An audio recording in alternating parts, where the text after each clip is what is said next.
दोस्तों, आपके मन में पहला विचार आता होगा कि अवैध प्रवासी और शरणार्थी में अंतर क्या है।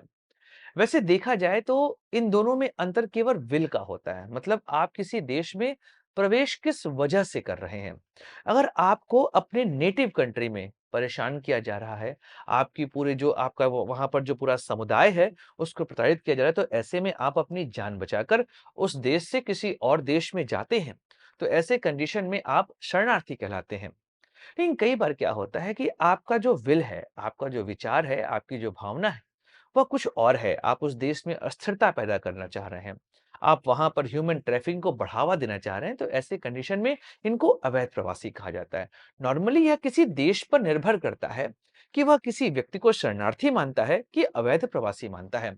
अगर आप किसी भी देश में बिना किसी वैध डॉक्यूमेंट के पहुंचते हैं, तो इस कंडीशन में आप अवैध प्रवासी के दर्जे में यहाँ पर रखे जाएंगे।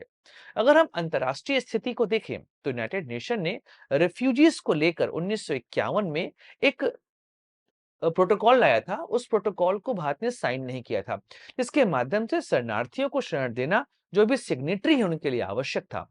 बाद में 1967 में भी एक प्रोटोकॉल आया। इस प्रोटोकॉल को भी भारत ने यहाँ पर साइन नहीं किया। इस वजह से भारत के पास ऐसा सच कोई नियम नहीं है जो अवैध प्रवास और शरणार्थियों की स्थिति को यहाँ पर डिफाइन कर सके। अगर हम वर्तमान स्थिति को देखें, तो जब से देश आजाद हुआ है उसके बाद से अभी तक ऐसे कोई कानून नहीं बनाए गए जो कि अवैध प्रवास या शरणार्थियों की स्थिति को स्पष्ट करते हों। जो कानून थे वह मुख्यतः ब्रिटिश सरकार के समय बने हुए थे। इसमें 1920 में, 1939 में और 1946 में विदेशी प्रवासियों के लिए कानून लाया गया था। लेकिन आजाद भारत में कभी भी ऐसा कानून नहीं आया। जो भी काम हम करते थे वह नागरिकता अधिनियम के आधार पर करते थे, जो कि भारतीय संविधान के पार्ट 2 के अंतर्गत आता है।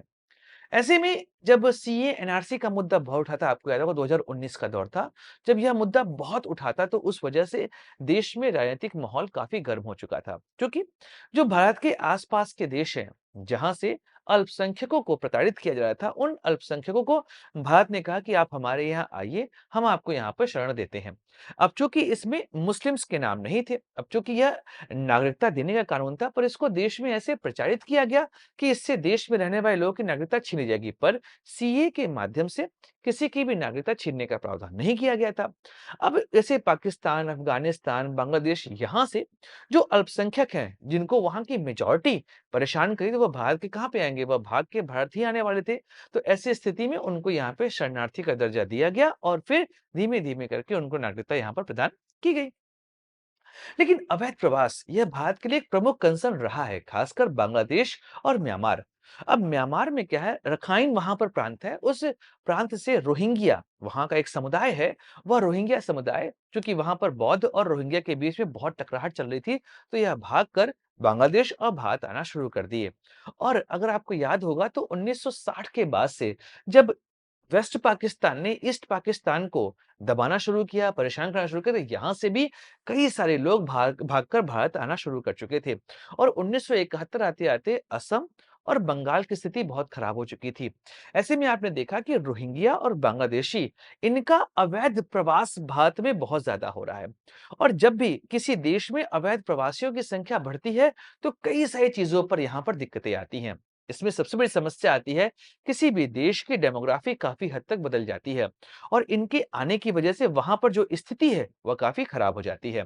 तो आपने देखा होगा कि असम और बंगाल में वर्तमान समय में वहां की डेमोग्राफी ऐसी हो चुकी है जो असंतुलन की स्थिति वहां पर पैदा कर रही है। ऐसे में एक ऐसे कानून की आवश्यकता थी जिस कानून के आधार पर हम देश में इस डेमोग्राफी के थ्रू होने वाले चेंजेस को ठीक कर सकें।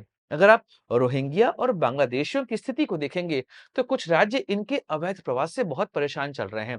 2 राज्य का नाम तो मैंने आपको बताया था, एक था असम और एक बंगाल। इसके अलावा झारखंड, उत्तर प्रदेश के कुछ क्षेत्र, दिल्ली और हरियाणा में खासकर गुड़गांव के एरिया, यह कुछ ऐसे क्षेत्र हैं जहां पर आपको अवैध प्रवासियों की संख्या ठीक-ठाक दिखाई देगी और सरकार इन्हीं को ट्रेस करने का कार्यक्रम यहाँ पर रखी हुई है।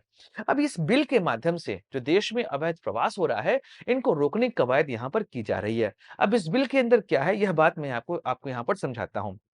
अगर आप इमिग्रेशन एंड फॉरेनर्स बिल 2025 को देखेंगे, तो इसमें एक बात कही गई है कि किसी भी विदेशी के बिना मतलब जो भी विदेशी यहाँ पर आ रहा है, अगर उसके पास वैध पासपोर्ट या दस्तावेज नहीं है, मतलब वो डॉक्यूमेंट सही लेके नहीं आ रहा है, तो उसको 5 साल की जेल और 5 लाख रुपए का जुर्माना लगाया जाएगा।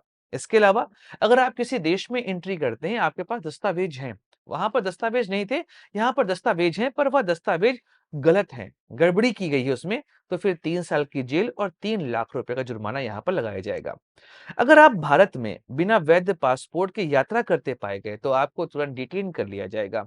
और अगर यह मुद्दा राष्ट्रीय सुरक्षा से जुड़ा हुआ तो फिर समस्याएं आपकी बढ़ जाएंगी और ऐसी स्थिति में सरकार जैसा चाहेगी वैसा आपके साथ यहाँ पर कार्यक्रम करेगी।